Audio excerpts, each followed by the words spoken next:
जी मित्रों, नमस्ते, अभिवादन, गुड इवनिंग और आप सभी को स्वतंत्रता दिवस की मंगल कामनाएं। आज के दिन की उम्मीद है आपका दिन बेहतरीन गुजरा होगा और आज सवेरे आपने मोदी जी की स्पीच भी सुनी होगी।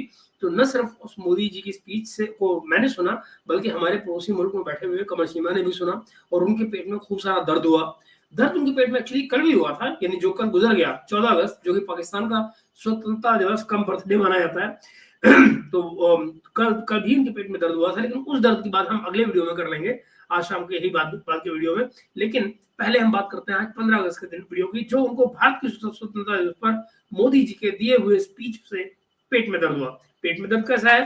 पेट में दर्द इस बात का है कि हे भगवान, नहीं सॉरी, हे या अल्लाह, मोदी जी और भारत जो है वो पाकिस्तान पर हमला करने जा रहा है, कुछ इस तरह की बात वो कहना चाह रहे हैं। तो जरा देखिए, हम ये भी सुनते हैं कि वो क्या कह रहे हैं। जाहिर है हमेशा की तरफ में झूठ है, हमेशा की तरफ में डर है, हमेशा की तरह से उसमें स्कैरी एलिमेंट है, तो थोड़ा थोड़ा उसमें वो धमकी देने की कोशिश करते हैं कि ऐसे पाकिस्तान कितना बड़ा मुल्क है, तो वो और एटमी मुल्क है एंड ऑल दैट। तो वो हम जरा गौर करते हैं कि आज चीमा साहब कह के आ रहे हैं और फिर हम उस पर अपनी बातचीत को आगे बढ़ाएंगे। तो देखिए जरा चीमा साहब क्या कह रहे हैं हमसे। चीमा साहब जिंदाबाद, ये लीजिए दोस्तों, सुनिए। 15 अगस्त भारत का यौम आज़ादी है और हम भारत के अपने तमाम दोस्तों मित्रों, इससे पहले कि मैं आगे बढ़ूं, मेरे ख्याल से मैं एक धार्मिक काम और कर देता हूं। भाई साहब बोल रहे हैं पाकिस्तान के बारे में। अभी पाकिस्तान को स्वतंत्रता दिवस देखा जाए तो बर्थडे है, वो आज ही बनता है, मगर वो तो फैशन में है कि जो इस तरह से कर रहे हैं। जरा देखिएगा, ये देखिए जरा पाकिस्तान के स्पेलिंग देखिए, चीमा साहब का लिख रहे हैं, मतलब अपने मुल्क के स्पेलिंग बड़ी खूबसूरती से लिखे बना, देख रहे हैं ना। ये देखिए, मोदी से we stop Pakistan interference whatever. जो चलिए, मैंने कहा पहले आपको मनोरंजन इसी से शुरू कर दिया जाए, फिर हम बात को आगे बढ़ाते हैं। अब जरा देखिए वो क्या कह रहे हैं।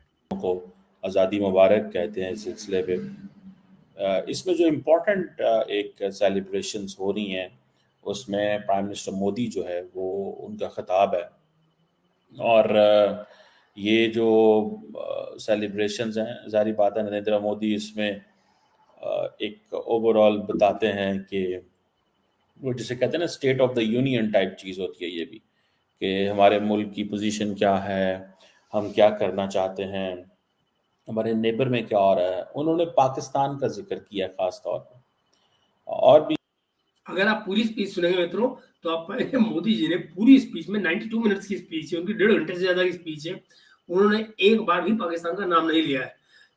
चीमा साहब ने सपना देखा और सपने में मिलती है जी, इनको सपने में मिलता ही रहता है पाकिस्तान का नाम। मतलब वो कहीं भी भारत नाम ले न ले, इनको कूड़ेदान में रखे, न देखे इनकी तरफ, इग्नोर मारे, इनडायरेक्ट बात करे, तो भी अब तुरंत अपने ऊपर लेके और इंटरप्रिटेशन शुरू कर देते हैं। जरा देखिए, बड़ा मजा आएगा। बांग्लादेश का भी जिक्र किया, लेकिन पाकिस्तान का जिक्र किया, दो मुल्कों का जिक्र उन्होंने किया।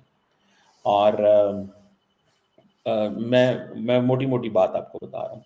उन्होंने पाकिस्तान का जिक्र किया, उन्होंने कहा जी कि हम पाकिस्तान में सर्जिकल स्ट्राइक की है, हमने पाकिस्तान के अंदर घुस के मारा है 2016 में और 2019 में, और उससे जो मेरे फौजी जवान हैं उनका जो सीना है वो मजीद जो है वो चौड़ा हो गया, जाहिर है क्योंकि हमें जो है वो बार बार तंग किया जा रहा था और हम दहशतगर्दी से जो है वो अफेक्ट हो रहे थे।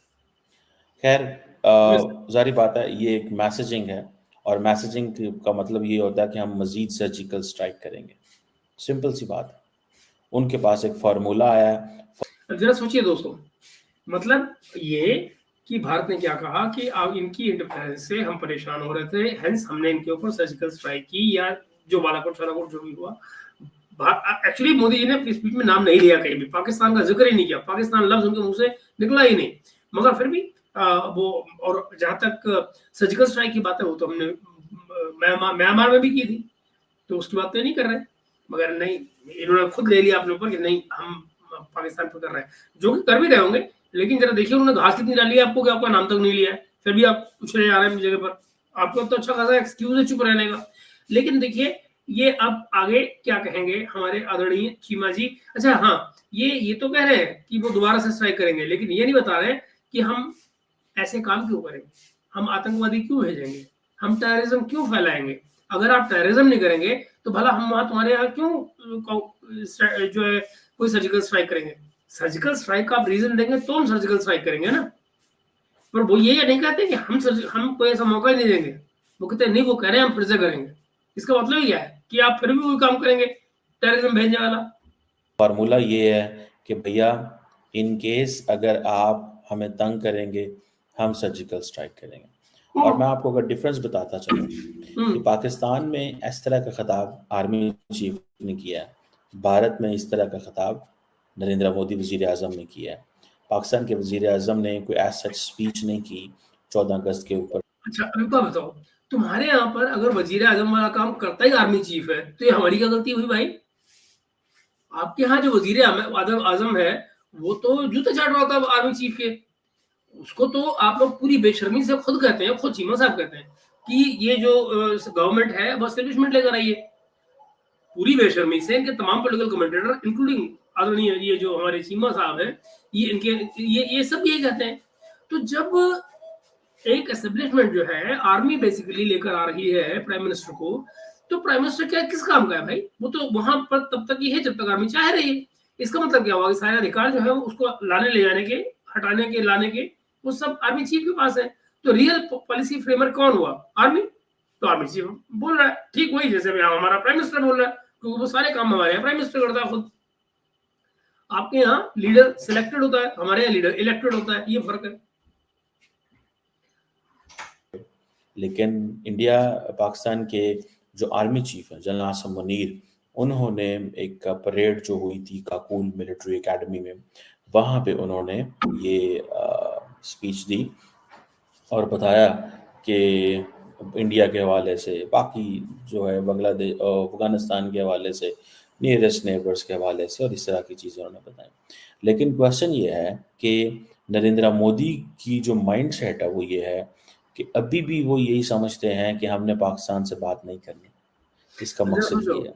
सो ये नरेंद्र मोदी का माइंडसेट इनको किसने बता दिया, जरा बताना। मतलब चीमा साहब को न जाने नरेंद्र मोदी का माइंडसेट कैसे पता लग जाता है। मतलब या तो डोवाल साहब इनको फोन करके बताते होंगे, या हमारे यहाँ कोई पॉलिटिकल सेक्रेटरी होगा मोदी साहब का जो इनको फोन करके बताता होगा। How the hell does he get to know what is mindset of, I mean कमाल है। इनको माइंडसेट का पता लगता है मोदी जी को, और हर दूसरे चौथे रोज ये उनके माइंडसेट पे कमेंट करने बैठ जाते हैं। खैर आगे देखो क्या कह रहे हैं mindset. No mood to dialogue and engage. और मैं डायलॉग क्यों करें? आई मीन हिंदुस्तान डायलॉग आपसे इतनी बार, आप लोगों ने इतनी बार मैसेजिंग की है इनको, चीमा साहब को, आप लोग इनको बड़े प्यार से डॉलर देते हुए इनके यहाँ कमेंट करते हैं जाकर कि हम बात नहीं करेंगे, इंडिया बात नहीं करेगा। इन भाइयों को नहीं क्यों उम्मीद लगी हुई कि इंडिया बात करेगा? और इंडिया के पास पाने के लिए है क्या तुमसे बात करके? पीस तो हमने खुद ही अपने लिए इंश्योर कर ली है, जो थोड़ा बहुत तुम कर रहे हो उस वक्त में ठोक ठाक देंगे। यही तो कह रहा है मोदी जी, यही तो कह रहे हैं, और क्या है। मैं आपको एक बात बताऊं, with all that what I have learned since Prime Minister Modi has taken an office, there will be an escalation between India and Pakistan. अब जरा देखिए, ये जरा मुझे बता दो इसकी रैशनल क्या है जो ये कह रहे हैं। Whatever understanding I have had since Modi ji has taken over, अब मुझे बताओ 11 साल में मोदी जी ने ऐसा क्या कर दिया भाई? और जो कर रहे हो वो तो आप लोग कर रहे हो। So where is the issue? समझ ही नहीं आती कि भाई को ये कहां से अंदाजा लग रहा है कि एस्केलेशन होने जा रही है, और एस्केलेशन होगी। अगर आप कोई ऐसा काम करेंगे जो हमारे हितों को नुकसान पहुंचाएगा तो जाहिर है कि फिर एस्केलेशन तो होगी ना। You are inviting the escalation, right? और बहुत जल्द कोई एस्केलेशन हो सकती है। For a large period of time India ने एडवांटेज लिया है डी एस्केलेशन का, कि उन्होंने दुनिया को प्रोजेक्ट किया है कि हम जो है वो हमारा मसले पाकिस्तान के साथ कोई इस तरह के नहीं है, हमारा पाकिस्तान के ऊपर अपर हैंड है कि जब वो दहशतगर्दी बेक करते हैं तो हम उनको सर्जिकल स्ट्राइक कर देते हैं। लेकिन एलओसी के ऊपर इंडिया इज ऑल काम, ये एक उन्होंने मैसेजिंग की हुई है। अच्छा, ये बेसिकली एग्रीमेंट है जो 2003 का था, जिसको 2000 आई थिंक 14 के आसपास जो है बाजवा जब आया था, ये 2003 का एग्रीमेंट था जो मुशर्रफ के साथ हुआ था, बॉर्डर पर ट्रैंक्विलिटी का, पीस का, जिसको रिवाइज किया गया था और बाजवा ने किया था 2013-14 में, आई गेस 14 के आसपास, और वो अभी तक फॉलो किया जा रहा था। अभी जब तक इनके रिसेंट जो जम्मू में हमारी जो इन्होंने टेररिस्ट एक्टिविटीज की हैं, टेररिस्ट वगैरह भेजे हैं, उसके अलावा बॉर्डर पर बेसिकली फायरिंग बंद है। हालांकि हमारे यहाँ पर इंटरनली जो डिबेट हो रही है, मिलिट्री सर्कल्स में जो डिबेट हो रही है, जो हमारे यहाँ थिंक टैंक्स जो डिबेट कर रहे हैं, वो जरूर ये बात समझते हैं कि देर हो रही है और हमको ये बेसिकली बॉर्डर पर इस ट्रंक्विलिटी की कोई जरूरत नहीं है, क्योंकि हमारा नुकसान हो रहा है। ये लोग समझ नहीं रहे हैं। इस पीस एंड ट्रंक्विलिटी का फायदा उठाते हुए पाकिस्तान हमारे यहाँ पर ये जो टेररिस्ट भेज रहा है बॉर्डर पे। वी नीड टू बेसिकली जब तक हमको पनिश नहीं करेंगे इनके कामों के लिए, तब तक बॉर्डर पे बैठी हुई इनकी जो फौज है वो यही सब करवाती रहेगी, अपने लोगों को भेजती रहेगी। तो this is what he is referring to. He is referring कि भाई एस्केलेशन कर सकते हैं मोदी जी इस सारे सिनेरियो में, क्योंकि अब वो पेशेंस जवाब दे रहा है उनका। ये अपनी एक्टिविटीज बंद करें, ये नहीं कर रहा है बिल्कुल भी। जब India has no issues with Pakistan, a nuclear armed country, they can attract the foreign investors. So ये उन्होंने एक बहुत बड़ा, पाकिस्तान का प्रॉब्लम ये था कि that Pakistan couldn't even bear ये जो डेली बेसिस पे करोड़ों रुपए के गोले चलते थे, वो हमारे लिए वो भी एक चैलेंज बनता जा रहा था। अच्छा, ये बात सही है, इसका एडवांटेज डेफिनेटली हमारी इकोनॉमी को हुआ है, लेकिन उस इकोनॉमी का जो एडवांटेज है वो तो आप भी ले सकते थे, वो आपने क्यों नहीं ले लिया? भाई आपके जो जिसका वो जिक्र कर रहे हैं हमारे करोड़ों रुपए के गोले चलते थे, तो आपके करोड़ों रुपए के गोले अब नहीं चल रहे हैं ना। So where does your economy stand? And be thankful to India कि हम उस एग्रीमेंट को फॉलो कर रहे हैं। जहां तक बची बात पीस की, तो वो तो है ही कि हर एक आदमी बड़ा पीस चाहता है, सो दैट कि अपनी इकोनॉमी पे काम किया जा सके। और इसमें हम प्रोजेक्शन क्या कर रहे हैं? We are not going out of the way, it is just that the two countries have agreed कि हम वहां पर पीस रखेंगे, हम वहां पर फायरिंग नहीं करेंगे, हम वहां पर ट्रैंक्विलिटी बना के रखेंगे, दैट इज इट। अब उसके बाद में हमने अपना इंटरनल इकोनॉमी कर ही रखा था, वो ज्यादा पीसफुली चल रहा है। अब अगर आपके यहाँ पर न जुडिशरी काम कर रही है, ना सोसाइटी काम कर रही है, ना आपका जो एडमिनिस्ट्रेशन है वो काम कर रहा है, बिजली आपके यहाँ महंगी, हर चीज आपके यहाँ महंगी, तो जाहिर है कि फॉरेन इन्वेस्टमेंट आपके यहाँ नहीं आ रही है, हमारे यहाँ आ रही है। You create that atmosphere at your place, you may get it as well, you may get the investment as well, simple as that. But ये उन चीजों को नहीं देख रहे, वो सिंपली इंडिया ने प्रोजेक्ट कर लिया, इसलिए इंडिया में इन्वेस्टमेंट आ गई, इसलिए मतलब पड़ोसी जो है ना वो सारे काम गलत कर रहा है, हमारा फायदा उठा रहा है, हम तो विक्टिम है। चाहे मतलब अपनी नाकारी को, अपने कुछ न करने को दोष नहीं दे रहे। सो हम उन चीज को भी सेव करना चाहते थे। सो हमने और इंडिया ने और हमने एक दूसरे को स्पेस दी। इंडिया उस स्पेस को अपने मकसद के लिए, एडवांटेज के लिए इस्तेमाल कर रहा है, पाकिस्तान उस स्पेस को अपने मकसद के लिए इस्तेमाल कर रहा है। पाकिस्तान भी सारी बातें दुनिया को यही तासुर देना चाहता है कि जो इन्वेस्टर थोड़ा बहुत कोई आए तो उसको हम ये कहें, लेकिन पाकिस्तान में उस तरह इन्वेस्टर आ नहीं रहा जिस तरह आना चाहिए। खैर वो टॉपिक नहीं है। सो टॉपिक ये है कि नरेंद्र, टॉपिक है चीमा साहब, टॉपिक है, यही तो टॉपिक है।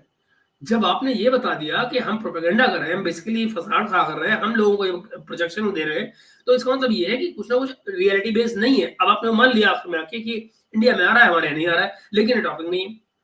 जरा इसमें भी बात कीजिए ना कि आपके क्यों नहीं आ रहा है, इंडिया में क्यों आ रहा है, तो आपको पता लगेगा कि दरअसल इशू कहाँ है। मोदी ने ये जो बात की है, जो इंडिया चाइना के साथ उनका मसला है, जो कि मेरे ख्याल है उन्होंने चाइना के हवाले से कोई बात नहीं की। जो इम्पोर्टेंट बात है वो ये है कि जो चाइना के साथ अगर मसला ख़राब होता है उनका, तो उसका उनको एडवांटेज है। एडवांटेज ये है कि चाइनीज स्मार्ट है, वो ताल्लुकात ख़राब नहीं करते, वो कारोबार को अफेक्ट नहीं करते। अब जरा सोचो, ये क्या बात बनी? ये क्या तुक बनी? अगर चाइना से हमारे जंगी हालात बनते हैं, हमारी लिए कोई लड़ाई होती है, तो वो स्मार्ट है और वो जो है वो ट्रेड नहीं बंद करेंगे। भाई वो ट्रेड बंद करे ना करे, हम तो ट्रेड बंद कर देंगे।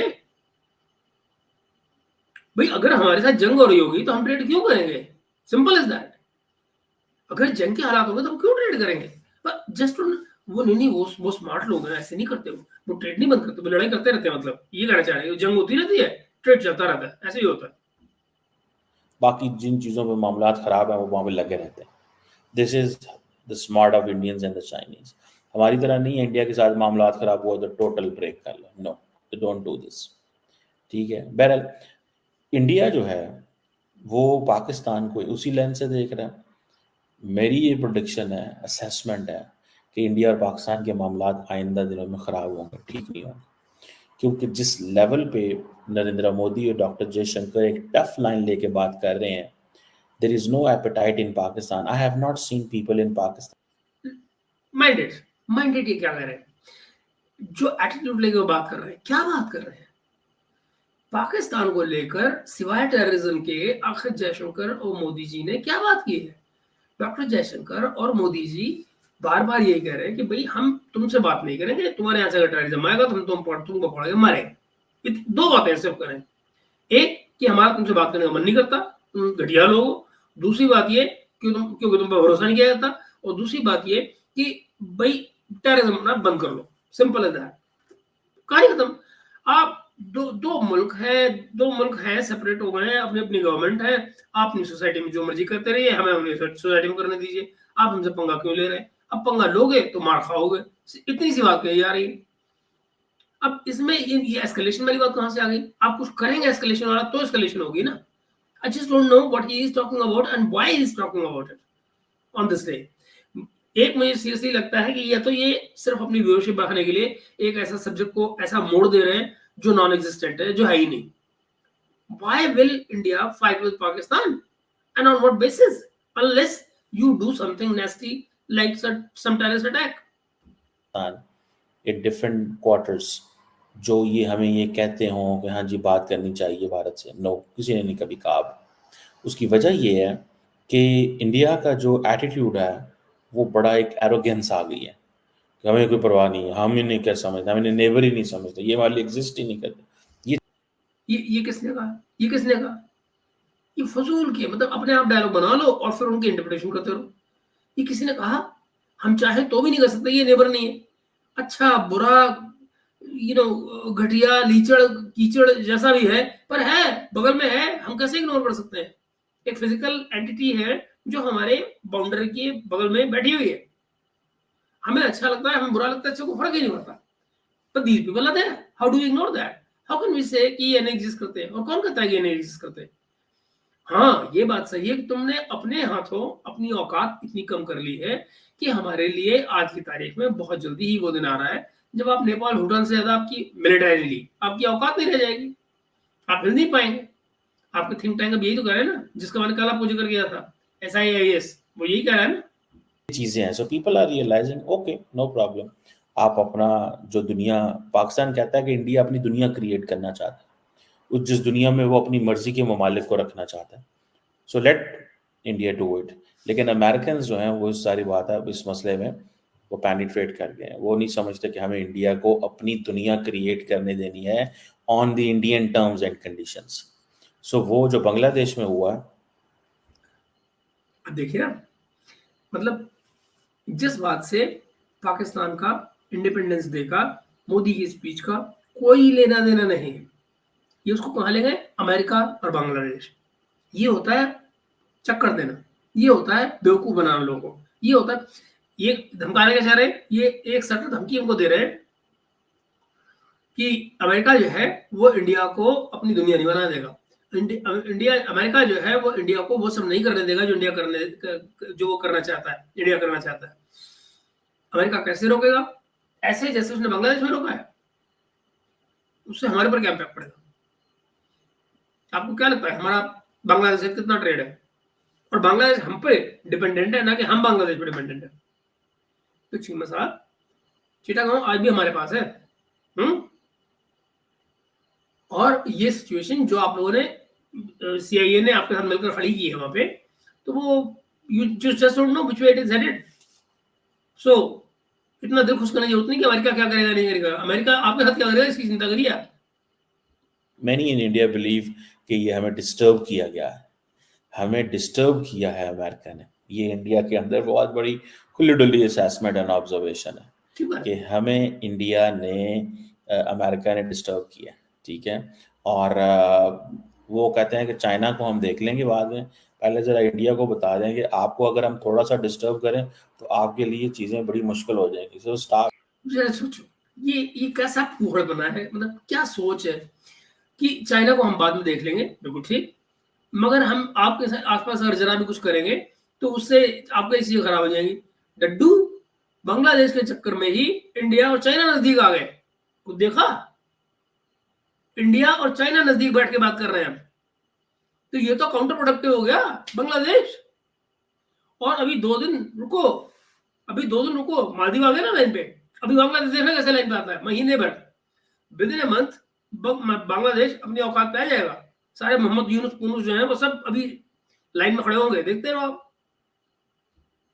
Start cooperating with us. यही वजह है कि ये पन्नू और बाकी जो मसले हुए, इसमें इंडियंस ने अमेरिकन को वैसे ट्रीट नहीं किया जैसे कनाडा को ट्रीट किया था। मैंने आपको पहले भी ये कहा था, the Indians are very sharp on this, they know they will not say anything openly about in America, and Americans are sharp as well. They didn't say anything about India.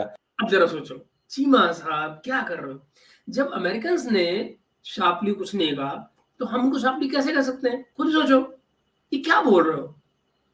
ये तुम्हारे प्रोग्राम की क्या value है? हैं? बेकार मेरे से अपना मजाक उड़ाते हो। जब कुछ कहा ही नहीं अमेरिका ने, अगर अमेरिका ने किसी चीज को पुश फोर्थ नहीं किया तो हम कैसे उनको कड़वे अंदाज में जवाब दे देंगे?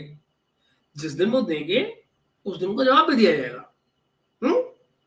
और आप फजूल में खुश हो रहे हो, पराई शादी में अब्दुल्ला दीवाना, बेकार में। अरे यार चीमा साहब, आप भी ना कमाल करते हो।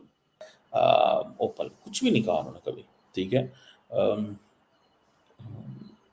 अमेरिकी सेक्रेटरी ऑफ स्टेट हो, जैक सुलिवन हो, जो लोग बोलते हैं, they didn't say anything at all, उन्होंने कुछ भी नहीं कहा। बहरहाल मूविंग ऑन, अदर जो इम्पोर्टेंट चीज़ें हैं उसमें जारी बात है, ये पाकिस्तान वाली चीज़ बड़ी अहम है मेरी ज़ाती नज़र में। I consider this very important कि that's how they are looking, they are not in a mood. Red Fort पे हर साल अगर नरेंद्र मोदी पाकिस्तान को धमकी देंगे तो आप क्या समझते हैं? ये जो स्पीच है प्राइम मिनिस्टर मोदी की, दिस इज अ की पॉलिसी स्पीच। अच्छा आप बताइए, मोदी जी ने धमकी क्या दी? मोदी जी ने तो अपना नाम भी नहीं लिया, जबरदस्ती धमकी दे दी। जो कंट्री हमारे यहाँ टेररिस्ट अटैक करेगा उसको हम बदले में गुलाब तो नहीं देंगे ना मोचीमा साहब। तो अगर वो कंट्री आप हैं जो हमारे टेररिज्म लेकर आते हैं तो जाहिर पिटोगे, वो तो तय है।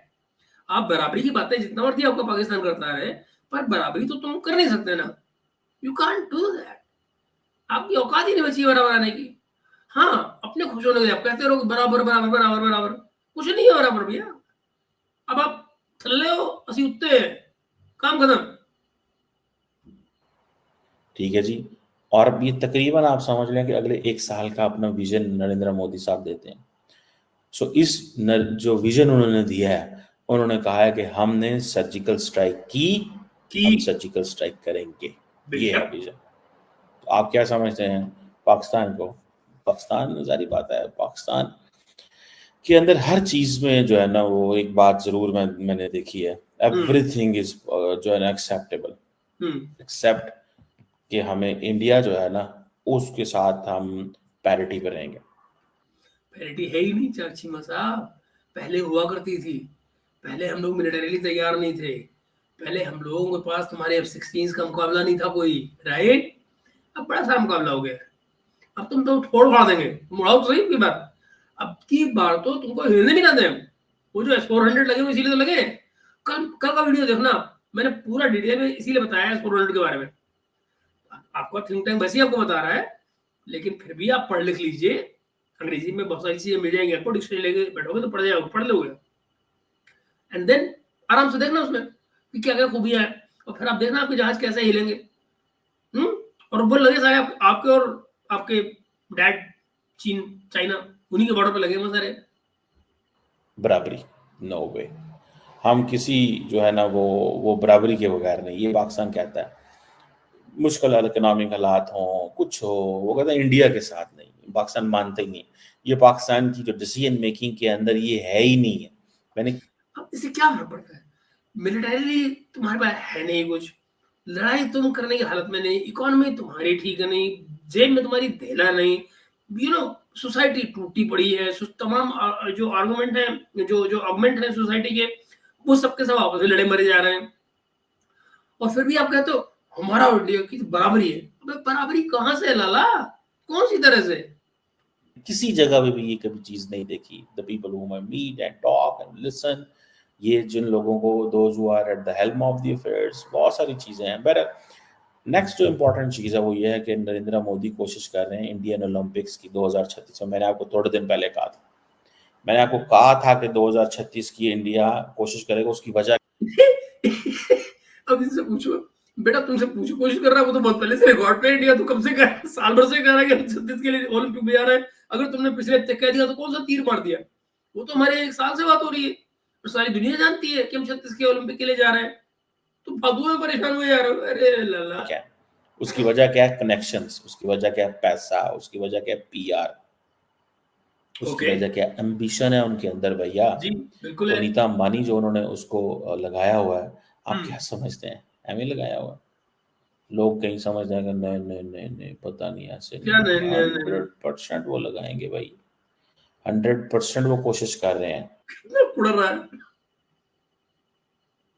मित्रों, इसका कुड़ना जो है ना बड़ा बड़ा फैसिनेटिंग करता है। मतलब आप सोचो, एक सेंटेंस को उर्दू में बोलेंगे, इंग्लिश में बोलेंगे, फिर उसको और दूसरी तरह से उर्दू में उसको रीफॉर्मुलेट करके बोलेंगे। वो तो बहुत सिर्फ अंडरलाइन करते रहते हैं। मुझे लगता है बिलो का भी इससे साइज बढ़ जाता है मेरे बात में, और बात तो वही वही रहती है। आप जरा देखिएगा कैसे ये रिपीट कर रहे हैं अपनी बातों को। और उन्होंने करनी है। करनी है। ठीक है जी, हम्म। ठीक है जी, और उन्होंने कोशिश करनी है इस चीज के हवाले से। करनी है। और ठीक है एक बार जी। और बोल ले भाई। तो ये जो चीज़ है, ये जो पॉइंट है, मैं समझता हूँ दैट्स वेरी इंटरेस्टिंग। और मेरी ज़ाती नज़र के अंदर मैं हाँ, समझता हूँ कि ये कोई मजाक नहीं है, एक डिफरेंट चीज़ है। जाहिर है, अ, ओलंपिक में मजाक कैसे होगा रड्डू। मुझे ऐसे लग रहा है, what I find and see here as student of politics, अच्छा, कि पाकिस्तान जो है वो ओलंपिक्स तो नहीं करा सकता, लेकिन जरा सोचो, as a student of politics Olympic कहां से कराते हैं भाई। अबे क्या कहा जाए, I mean as a student of politics Olympic नहीं कराते। As a student of politics जो तुम्हारी अंडरस्टैंडिंग है वो ये चीजें नहीं समझाती है। उसके लिए आपको at the helm of affair होना पड़ता है, ये देखने के लिए ओलंपिक होंगे या नहीं होंगे। उसमें स्टूडेंट ऑफ पॉलिटिक्स कुछ नहीं करता। अरे यार चीमा, ओलंपिक मैच खेलने जा सकता है, यही हम कर सकते हैं और तो कुछ नहीं है। सो जाहिर है इंडिया वो इज बात नहीं ऑल करेगा। सेट हेल बेंट कि हमें ओलंपिक्स 2036 में करवानी है हर कीमत पे। और अगर ये नहीं होती ओलंपिक्स, तो जारी बात है वो 2040 की कोशिश करेंगे। जाहिर और है। वो समझते हैं कि 2040 जो है वो हमारे लिए that is going to be important for us. So इसलिए जो है वो this is what they are saying. So बहरहाल देखते हैं कि ये क्या इसलिए चीज़ है। दिस व्हाट दे आर लेकिन सेइंग। एक चीज़ जो इंडिया के वज़ीर आज़म ने बात की है, that is self reliance in India, आत्मनिर्भर। आत्मनिर्भर भारत। ठीक है जी, आत्मनिर्भर भारत, आत्मनिर्भर कि जी भारत। हमें डिफेंस की तरफ जाना अल्लाह है। जाने क्या होता है। ठीक है जी, आत्मनिर्भर भारत इज इम्पोर्टेंट, कि हमें अपना सेल्फ डिफेंस करना है, सेल्फ रिलायंस ऑन डिफेंस। ये इंडिया दो पर्पसेस के लिए कर रहा है। देखो दोस्त, ये होता है माइंडसेट। आत्मनिर्भर भारत जो है, इनको खाली डिफेंस में नजर आ रहा है। ये सही है कि हम लोग डिफेंस में सेल्फ रिलायंट होने की बात कर रहे हैं, करनी चाहिए। पर बेसिकली हम सेल्फ रिलायंस की चीजों को हर तरफ से देख रहे हैं। हम ये देख रहे हैं कि हमको कम से कम डिपेंडेंसी रह जाए बाकी मुल्कों के ऊपर। अगर हम उन तमाम एरियाज को कवर कर ले जिनकी वजह से हमारी डिपेंडेंसी बनती है, तो देन हम सही मायनों में अपनी एक सारन सारन स्ट्रेटेजिक जो ऑटोनॉमी जिसकी हम बात करते हैं, उसको हम फॉलो कर पाएंगे, उस रोड पर चल पाएंगे। जो डिपेंड है, भला सोचिए, वो कोई पॉलिसी इंडिपेंडेंटली कैसे बना सकता है। डिपेंडेंट जो जो है डिपेंडेंस जो है वो आपके ऑप्शंस को लिमिट करती है। इसीलिए जो लॉन्ग टर्म पॉलिसी चल रही है वो यही है कि हम चीजों पे अपनी सेल्फ रिलायंस रखें। हर एक, चाहे जिंदगी का कोई भी शोबा हो, कोई भी एरिया हो लाइफ का, वहां पर हम अपने आप को सेल्फ रिलायंट करें। That is the game. इनको खाली वो मिलिट्री नजर आती है। जब भी हम सेल्फ रिलायंस की बात करते हैं, आत्मनिर्भर भारत की बात होती है, तो इनको वो आत्मनिर्भर भारत खाली डिफेंस में नजर आता है। जरा देखिए, खाली डिफेंस की बात करेंगे, देखिए। वन, एक तो जारी बात है, जाहिर बात है। आइंदा आने वाले दिनों में हम्म। जितना इंडिया स्ट्रेटेजिक इकोनॉमी की बात करेगा, उसकी उसको दुनिया वेपन सप्लाई रोक सकती है। जिस तरह तेजस देखा मार्क जाता वन है के फिल्म। अंदर हम्म। जनरल इलेक्ट्रिक का इंजन नहीं आया, जनरल इलेक्ट्रिक का इंजन नहीं आया, ठीक ना है। है। तो they had to do it on their own, उनको ये सारा कुछ खुद करना पड़ा। कर लिया ठीक है ना। ना जी, इंजन नहीं आया, उनको ये सारी कुछ खुद करनी पड़ी। सो ये जो क्वेश्चन है कि सेल्फ रिलायंस की तरफ जाना पड़ सकता है। सो जब सेल्फ रिलायंस की तरफ जाना पड़ सकता है, तो फिर क्या है इसमें? ठीक है ना, कुछ नहीं है। फिर ये है कि फिर क्या है, अपना बनाओ वेपन्स, जाहिर है। क्योंकि और कल क्या, को कोई देगा नहीं। ना दे। और दूसरा, इतने को वेपन्स होने चाहिए कि इन टाइम्स ऑफ कॉन्फ्लिक्ट आप क्या बेच। सोचो मित्र, मतलब ये बंदा क्या सोच रहा है। क्योंकि कोई देगा नहीं। अबे क्यों नहीं देगा लाले? दुनिया बनाती इसीलिए है कि उनको कोई खरीदे, वरना कोई खरीदेगा नहीं। और दुनिया में कितने मुल्कों के पास पैसा पड़ा है, कितने मुल्क जंग में जा रहे हैं, सोचो जरा। और जो मेजोरिटी मुल्क जा रहे हैं जंग में, वो तो कह रहे हैं फ्री में दे दो, जैसे यूक्रेन, उसको चीजें दी जा रही हैं, कोई खरीद थोड़ी रहा है वो। और जो खरीद रहा है वो कोई और खरीद के दे रहा है, जैसे तुमसे अमेरिका ने खरीद के दे दिए उनको बम जो तुम बनाए है ना, चोरी छिपे, एक्सेप्ट भी नहीं कर सकते हो सको। और उनको ये भी पता है कि because of the globalisation as the money making is going on around the world, जंगें होनी है, मुल्कों ने अमीर होना है, लोगों के पास पैसा आना है, प्राइवेट सेक्टर को बीच में इन्वॉल्व करो। तो ये सारी चीज़ें जो काम पहले स्टेट करती थी, वो प्राइवेट सेक्टर करेगा। अमेरिका के अंदर तो ऑलरेडी चल रहा है, इंडिया के अंदर भी वो अदानीज को और बाकी लोगों को ला रहे हैं कि आप डिफेंस सेक्टर में आप अपना पैसा लगाएं, सारा कुछ करें। सो ये फैक्टर जो हैं, सो इंडिया सेल्फ रिलायंस की तरफ जाएगा, ठीक है। और बांग्लादेश के हवाले से उन्होंने दो बड़ी इंपॉर्टेंट बातें की हैं कि जी हाँ, बड़े कंसर्न है सिचुएशन इन बांग्लादेश और safety of the Bangladeshi Hindus. ये इंडिया की नई एक टॉकिंग टूल है कि जिधर भी गए हैं जी हमारी माइनॉरिटीज और हमारे हिंदूज की बात किया जाएगा। जरा सोचो, एक मुल्क किसी दूसरे मुल्क में जाता है तो वो अपनी माइनॉरिटीज या अपने कंट्रीमैन या अपने रिलीजन के जो लोग हैं उनकी प्रोटेक्शन की बात करें, ये कह रहे हैं। ये नया टूल है तो कह रहे हैं भारत के लिए। इससे क्या होता है? इससे ये होता है कि India as a Hindu country is projecting itself. जरा सोचो, India as a Hindu country, अब इससे फूलिश बात कोई हो सकती है? I don't mind that, honestly speaking. अगर दुनिया ये कहे कि India as a Hindu country, I be proud. But भाई अभी तक तो वो हमारे कॉन्स्टिट्यूशन में सेकुलर लिखा हुआ है 70s से, याद नहीं आपको शीमा साहब?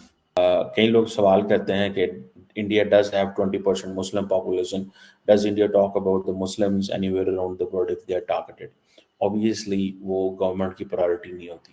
गवर्नमेंट की प्रायोरिटी है कि आप इसको एज ए हिंदू, वो जो स्टेट के, आप जरा सोचो ये क्या करें कि बेसिकली जो मुसलमान हैं उनकी प्रायोरिटी नहीं। तो मालूम हमारा शाहरुख खान जब गया था और उसकी वो बॉडी सर्च किया गया था अमेरिका में, रोका गया था, आपको याद है कितना प्रोटेस्ट हुआ था हमारे यहाँ से? इतना प्रोटेस्ट हुआ था जो कि अमेरिकन ने वो सारा किस्सा बंद कर दिया है शाहरुख खान जनाब ने, और बाकायदा फॉर्मली अपोलोजाइज किया है उसके लिए। तो चीमा साहब, मुल्क के किस्से अलग चलते हैं, ऐसे नहीं होता जैसे आप समझा रहे हो। ये मुसलमानों की जो प्रायोरिटीज की बात आप कर रहे हैं, हमारे यहाँ आप अपने यहाँ देखिए ना मुसलमानों की हालत है। सॉरी, अब हाँ मुसलमानों की देखिए ना, आपके यहाँ अहमदियों को आप मानते हो, कुछ शियाज को कुछ मानते हैं? हर जुम्मे रोज क्या करते हैं आप लोग? फाड़ रहे होते हैं बम, है ना, इस्लाम के नाम पे, पीस के नाम पे। अभी आप कुछ बोलेंगे मैं उसको भी काउंटर करूंगा, अभी आपको बड़े प्यार से नबी याद आएगा। तौर पे हमें चीज़ों को लेके जाना। सो यहाँ पे वो ये एक नई फॉरेन पॉलिसी टूल है। द मोमेंट बांग्लादेश के अंदर चीज़ें हुई तो इंडिया ने अपने जो कनेक्शंस हैं ग्लोबली एक्टिवेट करना शुरू कर दिए। इंडिया के जो डीप स्टेट इन है पूरी दुनिया के अंदर, ऑस्ट्रेलिया, अमेरिका, कनाडा। इंडिया की डीप स्टेट है पूरी दुनिया के अंदर, लो सुन लो। आई मीन पता नहीं क्या बोल रहे हैं, पता है? हर जगह उनको बाहर निकाला, speak for the Hindus of Bangladesh. So that is a new pressure tactic of Indian deep state. ये उन्होंने एक नया तरीका ढूंढा है जिस पे वो बड़े कामयाब हुए हैं over the period of time. So they have been into it, वो ये कर रहे हैं, ठीक है ना जी। तो सो ये जो मुझे चीज़ लगती है, that is an important thing. ये बड़ी इंपॉर्टेंट चीज़ है, ये कोई मजाक नहीं है। मैं मजाकी तौर पे समझता हूँ कि आइंदा आने वाले दिनों के अंदर एक बड़ी जो है इंडिया के अंदर ये तब्दीली है जो आ रही है, आएगी, और वो ये है कि बांग्लादेश के हवाले से, और सारी बात है उनके ऊपर एक प्रेशर भी है क्योंकि अब शेख हसीना के बारे में उन्होंने crimes against humanity and genocide के हवाले से केसेस खोल दिए हैं। शेख हसीना वाजिद इंडिया में है, कल को बांग्लादेश फॉर्मली रिक्वेस्ट कर देता है इंडिया को, तो इंडिया के पास क्या लीगल ऑप्शंस होंगे कि क्या करें और क्या ना करें। अब जरा सोचो ये क्या मुसीबत है। अगर इंडिया के पास कोई इस तरह की फॉर्मल रिक्वेस्ट लेकर भी आएगा और एक आदमी हमारे यहाँ पर रह रहा है तो उसको कोर्ट डिसाइड करेगी ना कि भेजा है नहीं भेजना। और कोर्ट कैसे डिसाइड करती है? कोर्ट इस बेसिस पे डिसाइड करते हैं कि whether they have any solid ground और नॉट। तो आप मुझे बताइए, वो जेनोसाइड का केस चलाया, उसने कहाँ कह दिया जेनोसाइड करने के लिए? और दूसरी बात ये कि अनलेस इस तरह के जेनोसाइड के केस तो खोले जाते हैं, नजर आ रहा है सबको, दुनिया को नजर आ रहा है कि इस समय जो एटमॉस्फेयर है बांग्लादेश में वो पॉलिटिकली चार्ज्ड है। और दूसरी बात, किसी भी दूसरे मुल्क से यहाँ लाने के लिए देखना पड़ेगा ना कि बांग्लादेश से हमारी कोई एक्स्ट्राडिशन ट्रीटी है या नहीं है। बांग्लादेश के साथ में भारत की कोई एक्स्ट्राडिशन ट्रीटी है या नहीं है? अगर नहीं है तो वो कैसे कहेगा भारत को कि आप जो है इसको कर लो? मैं एक्चुअली आपको चूंकि बात कर ही रहे हैं तो हम बात कर ही लेते हैं। डज इंडिया, इसको चेक करना चाहिए कि does India have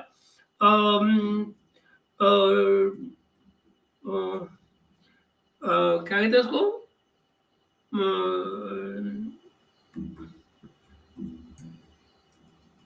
extradition treaty है, एक्स्ट्राडिशन ट्रीटी विद बांग्लादेश लीजिए, इंडिया हैज, ओके, हाँ, नेपाल, भूटान और बांग्लादेश, इनके साथ में हमारी एक्स्ट्राडिशन ट्रीटी है। और एक्स्ट्राडिशन ट्रीटी की दोस्तों होती क्या है, हमारी जो फॉर्मल बात होती है वो क्या होती है, वहां पर ये होती है कि आपको कोर्ट के जरिए जाना पड़ता है। सिर्फ ट्रीटी होना काफी नहीं होता, कोर्ट ये तय करती है अपने ह्यूमन राइट्स के मुताबिक कि whether this person will be, वहां जाने पे इसको कोई जान का खतरा तो नहीं है, कोई मार तो नहीं दिया जाएगा, इस तरह की चीजें देखकर उसके बाद में दिया जाता है इनको, हमारे किसी प्रिजनर को। तो लेट्स सी, बिकॉज़ ये पॉलिटिकल प्रिजनर है, ये कोई क्रिमिनल नहीं है जिसको आप यूं ही एक्स्ट्राडिशन ट्रीटी के अंदर ले लेंगे। तो फिर चीमा साहब का ये जो डर है ये भी अनफाउंडेड है, बेसिकली फजूल है। That's an important thing. मैं इसको बड़ा important समझता Not important, sir. हूँ। So बांग्लादेश, इंडिया जो है वो बांग्लादेश के वादे से एक प्रिएम्प्टिव अप्रोच ले रहा है, प्रिएम्प्ट कर रहा है उन्हें कि देखो पहले ये मसला हल करो, ठीक है। सो ये चीजें जो है ना वो हिंदूज के लिए कह रहे हैं है। और दूसरा चीमा साहब कहना है हम प्रिएम्प्ट कर रहे हैं बिकॉज हम पहले हिंदूज वाली शर्त लगा रहे हैं कि हिंदूज के साथ आप वायलेंस बंद करिए, ये करिए, सो दैट कि वो हसीना वाजिद की डिमांड ना कर पाए। चीमा साहब का ये कहना है। India is promoting its Indian nationalism. 75,000 जी नए मेडिकल सीट्स हमने इंट्रोड्यूस करा दी हैं। वो कह रहे हैं ताकि लोग इंडिया में बैठ के पढ़ें। मेरे ख्याल है उसकी दो चीज़ें हैं। एक तो ये कि थर्ड वर्ल्ड कंट्री में ये उज़्बेकिस्तान, किर्गिस्तान वगैरह ना जाएं लोग, एक तो ये चीज़ें which is good. And secondly जो इंडिया ये कहना चाह रहा है कि लोग अमेरिका तो पढ़ना जाना चाहते हैं, यूरोप तो पढ़ना जाना चाहते हैं ना, जरा से देखिए वैसा है बात। वेस्टर्न वर्ल्ड तो हर इंडियन का ख्वाब है वो अमेरिका यूरोप पढ़ने जाना चाहिए। ये देखिए, वेस्टर्न वर्ल्ड हर इंडियन का ख्वाब है, ये चीमा को कौन बताता है? I mean, हाउ ये अपने मुल्क को हमारे मुल्क से क्यों कंपेयर कर देता है? How does he feel कि because every Pakistani is running after some other embassy to get a visa, real or fake, how does he think कि इंडिया में ये हालत है? I know so many successful Indians who have no desire to go out. और ये क्या कर रहे हैं? ये भारत का ये इंप्रेशन कहाँ जाके ले रहे हैं? मैंने न्यूयॉर्क में जाकर इंडियन से बात की है। अरे बाबा, जो आदमी पहले ही वहां गया हुआ है, जो अपना ग्रीन कार्ड बना के वहां काम कर रहा है, वो तो कहेगा कि नहीं मैं वापस क्यों जाऊंगा, मैं तो काम कर रहा हूँ। वो कहता है वो वापस नहीं जा रहा है, इसलिए सारे इंडिया वाले जो है यहाँ आना चाह रहे हैं, कर लो। I mean you not find anything like logic in his conversation. ये अगर कोई बंदा इंडिया में कहता, पाकिस्तान में कहता कि नहीं मेरा ख्वाब नहीं है, तो मैं नहीं उसको मानता। मैं समझता हूँ कि हर Indian, American, Bangladeshi they have a dream, अपने इर्द गिर्द लोगों को देखते हैं। मैं बहुत सारे देखिए मित्रों, every Indian, Bangladeshi, Pakistani has a dream to settle हो जाओ। आई मीन क्या करो उस बंदे का? इंडियंस को मिलाऊं अमेरिका में भी और भी दुनिया के मुख्तलिफ इंडियंस को मिलाऊं अमेरिका में, वो बड़ा सक्सेसफुली बिजनेस कर रहे हैं, कंट्रीब्यूट कर रहे हैं, but largely they go abroad to get experience, to learn from international practices, and then they want to come back. वो जिसे कहते हैं ना, they don't want to come back. ये जरा देखो इनको किसने बताया है? I mean I know, अब हमारे यहाँ से इतने सारे साइंटिस्ट हैं जो बाहर लेबोरेटरीज में जाते हैं, 3-3 साल के लिए स्कॉलरशिप पे जाते हैं एंड ऑल दैट। वो चाहे तो वहां रह सकते हैं ना, कौन रहता है? वो सारे वापस आते हैं, अपना टेनर पूरा करके 3 साल का अपना काम किया और वापस आ गए, और बार बार जाते रहते हैं, उसके बाद फिर जाते हैं, कोई और किसी और प्रोजेक्ट के अंदर गए, साल भर वहां काम किया, वापस आ गए अपने यहाँ। This is how it works. And it is so normal. I know so many academicians हमारे यहाँ पर जो मोर ऑफ्टन देन नॉट यूएस या यूरोप में जाते रहते हैं. गए पर्टिकुलर प्रोजेक्ट के अंदर, एक प्रोजेक्ट किया, वापस आ गए, एंड देन उनके इंटरेस्ट का जैसे अगला प्रोजेक्ट फिर कभी आता है वो फिर चले जाते हैं. And this is how they gain experience, they get instrumentation का उनको एक्सपीरियंस आता है. और अपने अपने एक डिफरेंट सोच के तरीके आते हैं ना. जब आप डिफरेंट कल्चर्स के साथ इंटरेक्ट करते हैं तो आपकी सोच भी वाइडन होती है. वो फिर कोई वापस आना चाहता है, लेकिन अदरवाइज नहीं को वापस आना चाहता इस अंदाज में जी कि कोई ऐसी चीज हो. ठीक है, कैसी चीज हो ये नहीं बताएंगे इस अंदाज में कि कोई ऐसी चीज हो. कैसी चीज हो ये नहीं पता. देखिए तो ये एक फैक्टर बड़ा इंपॉर्टेंट है. कौन सा फैक्टर इंपॉर्टेंट है? इसमें देखते हैं कि क्या चीज है और क्या नहीं है. इसमें कौन सी चीज है जो क्या है क्या नहीं है चलती है. मुझे ऐसे लगता है कि ये इंडिया जो है इसके जरिए भी एक सेंस ऑफ नेशनलिज्म जो है वो प्रमोट करेगा. किसके जरिए? किसके जरिए इंडिया नेशनलिज्म प्रमोट करेगा लल्लू? और जहां तक 75,000 की जो सीट्स की बात है तो हमारे स्टूडेंट बाहर इसलिए जाते हैं क्योंकि वहां बेचारों को सीट ही नहीं मिलती. न मार्क्स इतने हाई होते हैं. पता चीमा साहब, स्टूडेंट पता नहीं कितने पढ़े लिखे जाते हैं, वो इतना हाई स्कोर करते हैं कि बेचारे बहुत सारे बच्चे जो है वो नीचे रह जाते हैं. वो जा ही नहीं पाते क्योंकि सीट्स ही नहीं होती. सारी सीट्स टॉपर्स ले जाते हैं. तो सीट्स बढ़ेंगी तो उन बच्चों को स्पेस मिलेगा और वो यही रह पाएंगे. अदरवाइज तो जाहिर है वो कहीं कोई किर्गिस्तान तो कोई कजाकिस्तान तो कोई जाएगा ही किसी न किसी तान में. तो वो ये तान जो आप बजा रहे हो ये तान लॉजिकल नहीं है. यू नीड टू अंडरस्टैंड कि वो स्टूडेंट्स ऑटोमेटिकली फिर यहाँ खपेंगे क्योंकि वो अपने अपने पेरेंट्स के पास है, अपनी फैमिली में है. और बाय द वे हमारे डॉक्टर्स दुनिया पे जहां जाते हैं रूल करते हैं. ट्रेन कहाँ होते हैं? यहीं पे. और बाहर जाने की बात है वो तो यहाँ ट्रेन होके भी जा सकते हैं कुछ टाइम के लिए बाहर, है कि नहीं? तो ये कहना कि नहीं वो एज अ स्टूडेंट उनको बाहर जाने की जरूरत है और फिर वो वापस नहीं आएंगे, ये किसने कह दिया तुमको?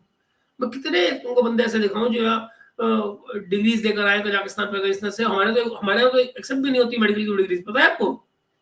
उसके लिए भी यहाँ स्पेशल एग्जामिनेशन देना पड़ता है बाद में. ठीक है, लेट्स सी इसमें क्या निकलता है मजीद, और इसमें क्या होगा, कैसे चीजें चलेंगी. लेकिन इंडिया ने अपनी वो जिसे कहते हैं ना वो रखी हुई है. बहरहाल अभी अगर इंडिया ये कह रहा है कि 140 बांग्लादेश के हवाले से इंडिया कहता है कि 140 करोड़ जो लोग हैं वो इंडिया के हिंदूज के हवाले से वरिड है और वहाँ के माइनॉरिटीज़ के हवाले से वरिड है. ये एक नई टर्म है इंडिया के पास आती है कि 140 करोड़ 1.4 बिलियन पीपल. सो अगले वो हमारी पॉपुलेशन है भैया, वो हमारी पॉपुलेशन है. हम उसका जिक्र तो करेंगे ना कि 1.4 बिलियन पॉपुलेशन जो है वो एक एक्स डिमांड कर रही है. तो इसमें प्रॉब्लम क्या है? उसमें भी आपको तकलीफ है कि यार इतनी बड़ी पॉपुलेशन को क्यों करें? क्योंकि जाहिर है 1.4 बिलियन बोलते ही हवा निकल जाती है. अच्छी होगी भाई, इतने सारे लोग दुनिया के जो है वो मेरे अगेंस्ट है. बंदे के दिमाग में साइकोलॉजिकल चीज डाली जाती है साइकोलॉजिकल. देखो 1.5 अरब बंदा जो है नहीं होता चीमा जी, साइकोलॉजिकल कि हमारे हिंदूज का ख्याल रखें, माइनॉरिटीज का ख्याल रखें. बट ये जिसे कहते हैं ना कि does India talk about all minorities और does India talk about all. देखो अब कहां से एकदम से does India talk about all minorities? Seema साहब, अभी कल ही 20 सिखों को अदालत से आए हुए, अफगानिस्तान से आए हुए 20 सिखों को हमारे यहाँ सिटीजनशिप दे दी गई है. सीए के अंदर जिसको आप लोग लेके हल्ला मचा रहे थे कि सीए पता नहीं कितनी बड़ी मुसीबत है, उसी सीए के चलते माइनॉरिटी कम्युनिटी को यानी अफगानिस्तान से आए हुए सिखों को 20 को हमने सिटीजनशिप दे दी है. 340 केस रह गए, वो भी निपट जाएंगे अभी. देखिए ये बांग्लादेश की हुकूमत की रिस्पॉन्सिबिलिटी है कि वहाँ पे हिंदूज को प्रोटेक्ट करें. अगर वो नहीं करते तो देन उनका जो इमेज दुनिया में आएगा एक एन इस्लामिक कंट्री, वो कोई इतना मुनासिब इमेज नहीं आएगा. अगर आप वहाँ पे माइनॉरिटीज़ को कन्वर्ट किया जाता है, मारा जाता है, उनके घर छीने जाते हैं, घर जलाए जाते हैं, तो मतलब this is not a message of Islam and this could not be. ठीक है, पॉलिटिकल डिफरेंसेस आपकी अपनी जगह हो सकते हैं, लेकिन ये चीज़ जो है करना I don't find this an appropriate thing. मैं इसको कोई अप्रोप्रिएट चीज़ जो है वो नहीं मानता. ये कोई अप्रोप्रिएट चीज़ नहीं है. एनीहाउ मैं इसको अप्रोप्रिएट चीज़ नहीं मानता, ये अप्रोप्रिएट चीज़ नहीं है. You know in my view, मैं जाती तौर पे मानता हूँ. अरे यार मतलब इतने सारे सेंटेंस की क्या जरूरत है? एक सेंटेंस बोलते हो उसी में वही बात कह रहे होते हो, उसको 3 तरह से क्यों बोलते हो? Okay. We will keep tracking कि व्हाट प्राइम मिनिस्टर मोदी ये जो बातें उन्होंने की हैं, और भी बहुत सारी बातें उन्होंने की हैं, सारी बातें, और ख़ास तौर पे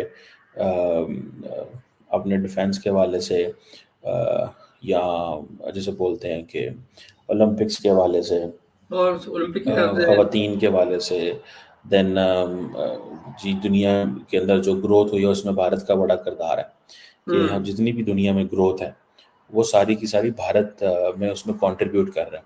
और ये बात ठीक है। आई थिंक सारी की सारी ठीक है। 16% ऑफ द टोटल जीडीपी जो दुनिया में दुनिया की जितनी भी जो जीडीपी आउटपुट है उसमें 16% भारत का भी किरदार है। आई थिंक चाइना का 32% है।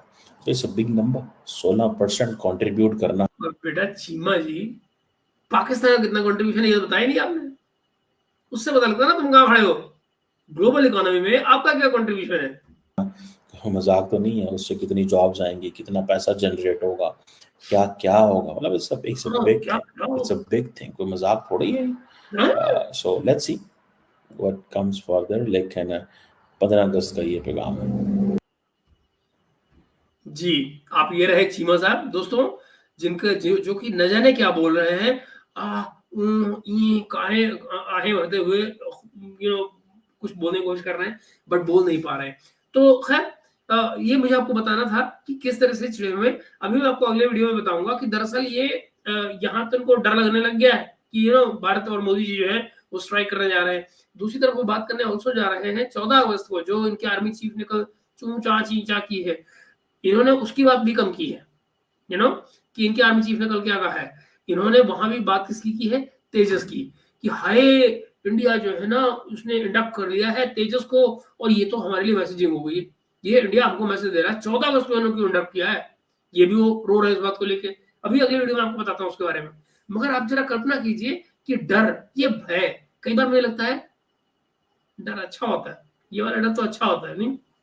खैर मित्रों, आप देखिएगा, बताइएगा कि आपको कैसा लगा चीमा का ये जो हमारा रिएक्शन है, और फिर हम लोग आगे बात करेंगे इसके ऊपर अगले वीडियो में जो उन्होंने 14 अगस्त को लेकर कहा है। तो मिलते हैं हम लोग अगले वीडियो में। तब तक के लिए आप सभी को एक बार फिर से हमारा जो आज का स्वतंत्रता दिवस है वो मुबारक हो, और आपको शुभकामनाएं आप इसकी, और साथ ही कम से कम इस वीडियो को लाइक एंड शेयर कीजिएगा, सब्सक्राइब कीजिएगा चैनल को अगर आपने ना किया हो। मिलते हैं हम लोग बहुत जल्दी अगले वीडियो में।